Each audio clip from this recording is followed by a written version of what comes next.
Yang saya katakan di sini adalah untuk menggugah pemerintah dan Anda semua.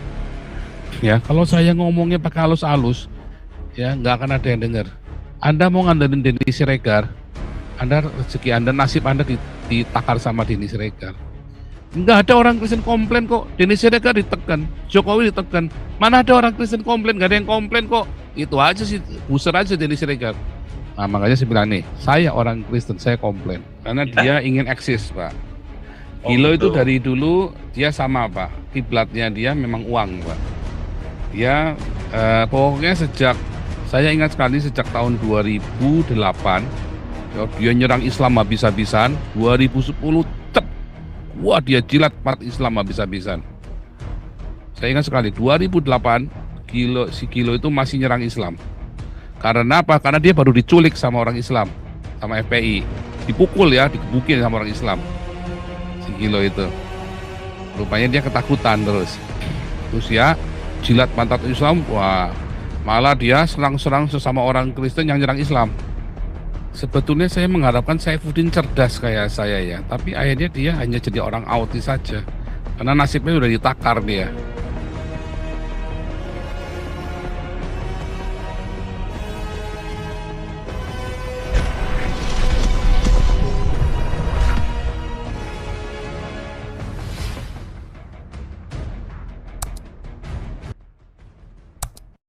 Terima kasih. Luar Kalau saya biasa. tambahin bisa? Boleh langsung. Ini Pak Paul, kalau bicara tentang investasi, biasanya negara-negara investor itu akan meminta tenaga kerjanya itu masuk untuk membangun tempat daerah yang dia mau lakukan investasi. Pertama dia butuh jaminan apa? Efisiensi dan efektivitas pekerjaan gitu ya. Belum tentu misalkan China mau invest di Indonesia terus pakai tenaga kerja lokal, apakah tenaga kerja lokal ini sesuai dengan speknya mereka? Kan tidak kan Pak kan? Itu udah pasti. Di era Orde Baru juga ketika kita masih menerima banyak bantuan dari IGGI, itu kebanyakan negara-negara Eropa ya, terutama inisiatornya Belanda, itu juga sama Pak, banyak orang-orang asing ekspat yang masuk ke Indonesia itu untuk bekerja di sini. Nah, kalau kita lihat sekarang, yang selalu digembar-gemborkan di media sosial itu adalah tenaga kerja 10 juta. Tetapi kemarin Pak Jokowi sendiri menyatakan bahwa banyak-banyaknya tenaga kerja dari Cina yang masuk itu, ya paling jauh itu cuma 800.000 gitu yang masuk. Itu pun bekerja di proyek-proyek di mana orang-orang China, perusahaan-perusahaan China melakukan investasi. Nah, itu yang harus diingat. Jadi artinya kita harus tahu diri juga apakah SDM kita itu sesuai dengan tenaga kerja yang masuk dari sana gitu ya. Terus yang berikut, suatu negara itu dikatakan negara maju apabila dia bergerak dari negara tradisional yang mengandalkan sektor pertanian dan mengandalkan sumber daya alam menjadi negara industri. Apa sekarang negara-negara Timur Tengah seperti Saudi Arabia, kemudian juga Kuwait, kemudian juga negara-negara Afrika Utara juga sudah mulai berubah menjadi ya menuju negara modern. Kenapa? Karena ekstremitas dan radikalisme yang mereka pakai selama itu menyebabkan mereka sulit melakukan transformasi struktural dari negara tradisional menjadi negara industri gitu. Tetapi ketika menjadi negara industri tentunya kan butuh investasi dan butuh modal asing untuk masuk gitu.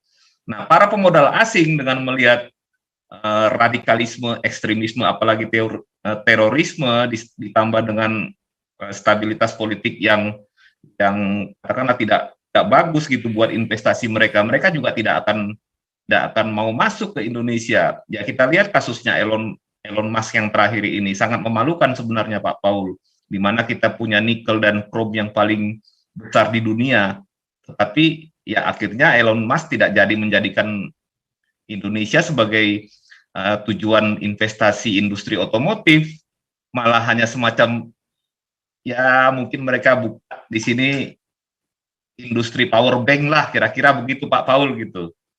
Ya jadi lucu sebenarnya kita punya potensi yang lebih, tetapi karena situasi yang ada di dalam negeri ini tidak memungkinkan, tidak menarik gitu buat orang investor itu untuk masuk.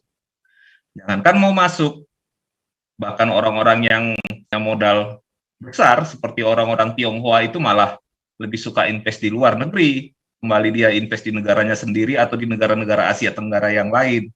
Nah, ini juga menjadi perhatian.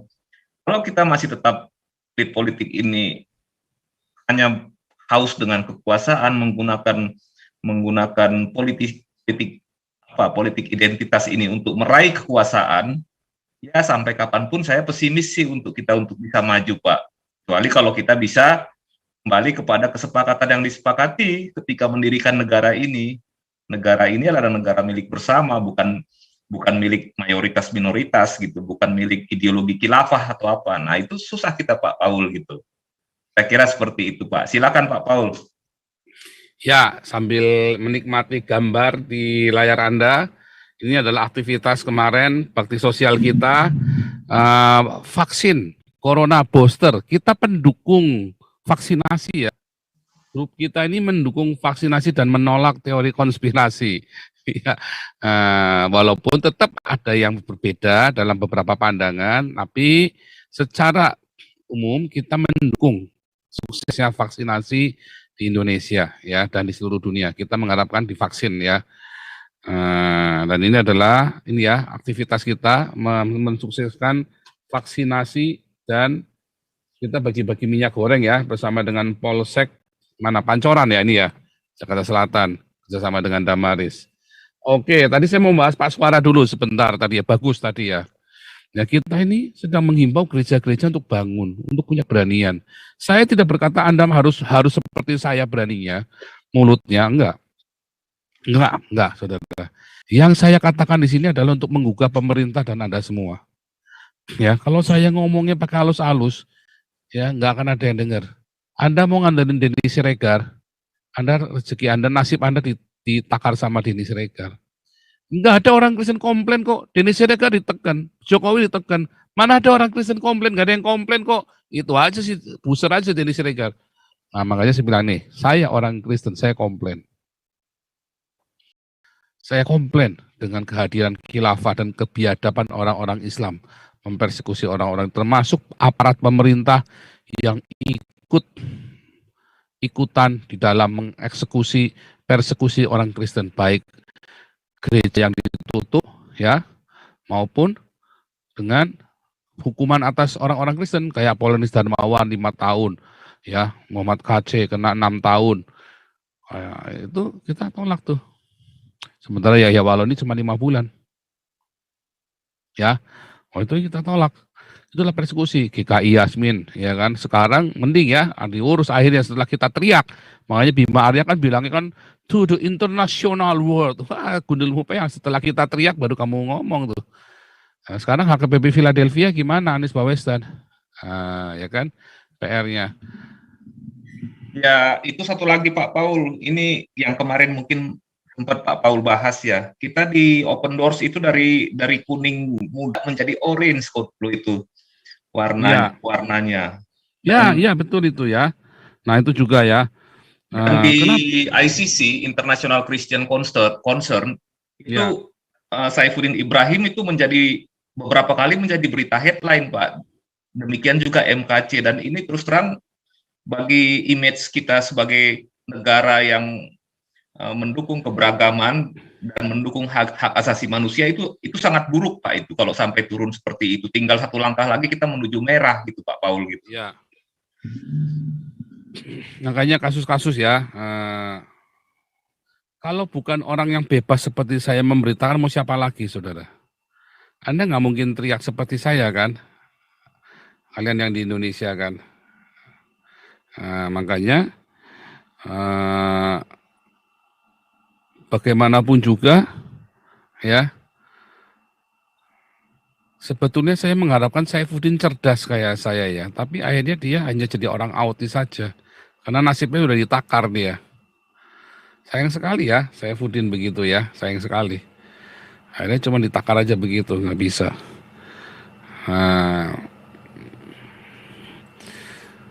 Apalagi dengan kasus-kasus keuangan ya, karena itulah makanya jangan, masalah uang itu hati-hati ya, harus terbuka. Jangan akhirnya maling salah, akhirnya malah dia nyerang kita sendiri, akhirnya si Saifuddinnya kan. Seharusnya Saifuddin membantu kita seperti ini. Dia di Amerika sama seperti kita ya. Kita memobilisasi orang-orang kita yang ada di Eropa ya untuk bisa deal ya kan ke Open Doors. Kayak kemarin kita datangkan lawyernya Open Doors kan, si Horst itu kan kemarin Open Doors Jerman, kita datangkan lawyernya. Nah, itu membantu kita tuh. Ya nanti kita kita sudah janjian lagi ya dengan Horst ya. Kita akan live lagi dengan Open Doors dan dia nanti akan ajak temannya. Kita kemarin udah janjian sama si Horst dan dia juga lagi mau promosiin biografinya dia ya, biografinya dia Open Doors ya, perjuangan dia melawan kelumpuhan. Dia lumpuh ya, si Horst ini lumpuh. Itu lawyer saya, dia si Horst ini hebat ya itu ya, itu lawyer hebat itu. Semua kasus-kasusnya dia itu tembus semua itu ya. Oke ya. Tapi terakhir ini saya lihat Pak Saifuddin juga sudah nggak pernah menyerang pastor lagi, saya lihat. Udah nggak pernah. Jadi kemarin saya dapat informasi banyak yang negur dia, banyak yang menegur, jangan. Makanya saya bilang oke sekarang harusnya Saifuddin berkoordinasi, ya kan? Oke, di Amerika mau bikin apa, kita di sini bikin apa, harus sama, selaras. Itu. Nah, artinya saya sih lebih ini ya Pak ya, lebih menyerukan untuk pihak Pak Saifuddin maupun Pak Paul juga ya ada rekonsiliasi untuk ini ya, untuk memperjuangkan bisa kalau di blok. Kalau di blok ininya, kalau handphonenya di blok ya nggak bisa rekonsiliasi. Iya, untuk ini, untuk menyuarakan ini ketidakadilan ini.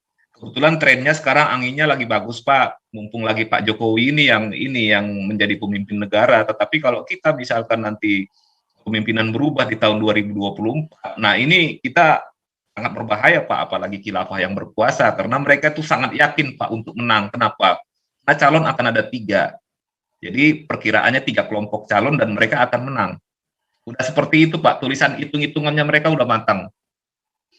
Jadi jangan main-main dengan kondisi yang ada. Jadi ya kita harus tetap berjuang Pak Paul gitu. Bukan untuk apa-apa sih, bukan untuk orang Kristen, tapi untuk bangsa ini ke depannya gitu, untuk persamaan kita ke depannya sebagai suatu bangsa Indonesia.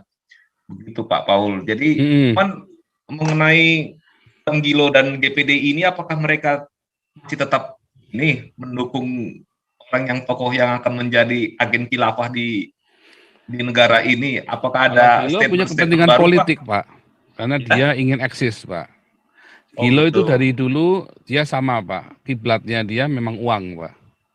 Dia pokoknya saya ingat sekali sejak tahun 2008 ya, dia nyerang Islam habis-habisan. 2010 wah dia jilat umat Islam habis-habisan. Saya ingat sekali 2008 si Gilo itu masih nyerang Islam. Karena apa? Karena dia baru diculik sama orang Islam, sama FPI. Dipukul ya, digebukin sama orang Islam. Si Gilo itu. Rupanya dia ketakutan terus. Terus ya, jilat pantat Islam, wah malah dia serang-serang sesama orang Kristen yang nyerang Islam. Ya kan? Ya. Nah, dari situlah sebetulnya saya melihat ketakutannya dia, rupanya dia trauma. Ya waktu diserang orang Islam itu. Nah, dari situlah saya terus melihat ini orang sudah keberaniannya sudah hilang. Karena memang tapi dari dulu saya juga memang kurang suka sama Gilo sih ya. Dari dulu juga saya nggak suka ya. Gara-gara minta didoain, terus kasih rekening itu loh. Kasih rekening suruh nyumbang gitu loh. Atas sama Gilbert Lumoindong. Jadi waduh udah males tuh saya. Udah antipati saya langsung sama dia. Dari dulu memang saya kurang suka sama dia ya. Ya zaman itu Pak, zaman SMS itu ya biayanya. Ya SMS itu loh yang di RCTI, saya ingat itu Pak. Tapi saya dari dulu nggak pernah mau ngisi-ngisi begitu karena wah itu. Ini sebentar kita dengarkan Koperasi Indonesia dulu. Jujur aja Pak Paul, ini saya agak malu sendiri. Dulu saya sering-sering juga Pak ikut-ikut kebaktian di sana Pak, gitu kan. Tapi lama-lama saya pikir kayaknya nggak seret, ada yang nggak cocok nih dengan. Nggak pas ya. Nggak pas. Lama-lama saya nggak pergi lagi ke situ Pak. Dulu dari mulai habis pasca reformasi. Ya. Saya lihat, wah ini semuanya ini ya seperti yang apa Pak Paul katakan ini dari dulu kan saya kan cepat nyadar kan. Ini kayaknya nggak kena, ini saya pikir gitu. Ya udah, saya nggak Para ke situ Jauti lagi, nanti Pak. ikut ke Israel harusnya. Kita ada materi-materi baru ya. Teman-teman, saya mengundang teman-teman nanti kita bikin reuni, teman-teman ex kelas evangelis, apologetik, apostolik yang sudah selesai untuk mengulang lagi. Ya kita ada refresh ya nanti kita beberapa misalnya 1 bulan ya kita bikin 4 kali pertemuan aja karena banyak materi-materi baru ya yang saya yang saya ajarkan ya, materi-materi update. Jadi kelas-kelas evangelis, Anda yang alumni kelas evangelis ada 300 orang atau berapa orang, 300 orang ya itu ya. Itu tolong apa namanya nanti saya umumkan ya, saya umumkan. Ya boleh Pak Paul itu. Uh, Ya nanti saya ikut lagi lah gitu ya, ya, karena pasti ada banyak materi yang baru gitu banyak ya. materi baru. Tapi ini kita update-nya 1 bulan dulu. Nanti ke Israel ikut aja. Ya mudah-mudahan ada rezeki Pak. Iya, ada nanti Tuhan sediakan nanti tanggal 1 September ya, 1 sampai 9 September. Oh, sebentar. 1 sampai 9 September. Sebentar, saya kasih ininya dulu ya. Saya lupa ini ya. Anda yang dari Eropa atau Amerika, Anda hanya membayar, Anda beli tiket sendiri ya. Beli tiket sendiri, nanti akomodasinya bayarnya cuma 1.150 saja. Sebentar ya. Anda yang dari Eropa atau Amerika, ya Anda bisa ini ya, ikut akomodasi saja. Oke, kita lanjut Koperasi Indonesia dulu nih, Koperasi Indonesia. Halo Pak Paul Sam. Ya. Ya, untuk sementara standby dulu untuk mendengar.